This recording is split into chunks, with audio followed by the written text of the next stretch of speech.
L'image fait le tour du monde. Maurice Herzog au sommet de l'Annapurna le 3 juin 1950. Le livre s'est vendu à des millions d'exemplaires. Le récit de l'ascension par le chef d'expédition. 64 ans et bien des polémiques plus tard, un seul membre de l'équipe française est encore en vie, Francis de Noyelles. 94 ans et l'œil toujours vif et malicieux. Au milieu du siècle dernier, Francis de Noyelles est en poste à New Delhi, en Inde. Le club alpin français cherche à monter une grande expédition. Le jeune diplomate pense à l'Himalaya. Si vous demandiez par hasard aux Népalais, qui l'ont toujours refusé à tout le monde, la permission pour la France de faire une expédition dans l'Himalaya, on sera les premiers, et ça nous fera très plaisir.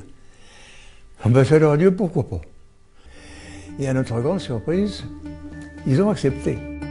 Déjà sur place, le jeune homme propose ses services.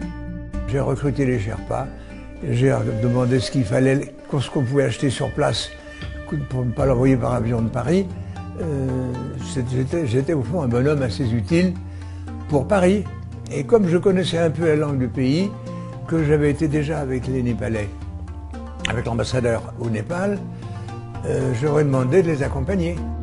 Recruté comme agent de liaison, Francis rejoint donc l'équipe. Sa mission, gérer l'énorme logistique, 6 tonnes de matériel et de vivres qu'il faudra monter dans les différents camps. Le cinéaste Marcel Ichac est chargé du film officiel, mais de Noyelles, lui aussi, emmène une caméra. J'étais parti avec 13 bobines de 3 minutes et demie. J'ai ramené 40 minutes de film.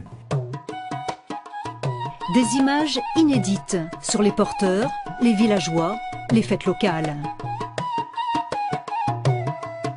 Tout l'intéresse, y compris garder la trace des fabuleux alpinistes de l'équipe, Terray, Lachenal, Rébuffat, Herzog et tous les autres. Je me suis dit, mais moi je les connaissais pas ces gens-là avant. J'aimerais garder un souvenir de tous les copains.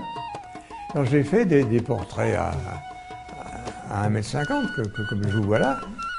Toujours levé le premier, Francis, lui aussi alpiniste, participe à des reconnaissances à pied ou à ski. Il teste des masques à oxygène et monte jusqu'au camp 2 à plus de 6000 mètres. Très ému, il se souvient du retour du sommet de Lachenal et d'Herzog. Et je vois encore Lachenal et le Rébuffat qui avait un pied gelé, et Terray qui voyait plus clair parce qu'il avait oublié de mettre ses lunettes dans le brouillard. Je vois encore Herzog arrivant appuyé sur de Sherpa et un autre bonhomme. Et là, je ramène la victoire, mais j'ai les pieds et les mains gelés. Et lui, l'agent de liaison, regrette-t-il de ne pas avoir tenté le sommet? Non. Je n'étais pas là pour ça. J'étais pour permettre aux autres de le faire. Après l'énorme retentissement de cette victoire française sur l'Annapurna, Francis de Noyelles a laissé tomber la haute altitude.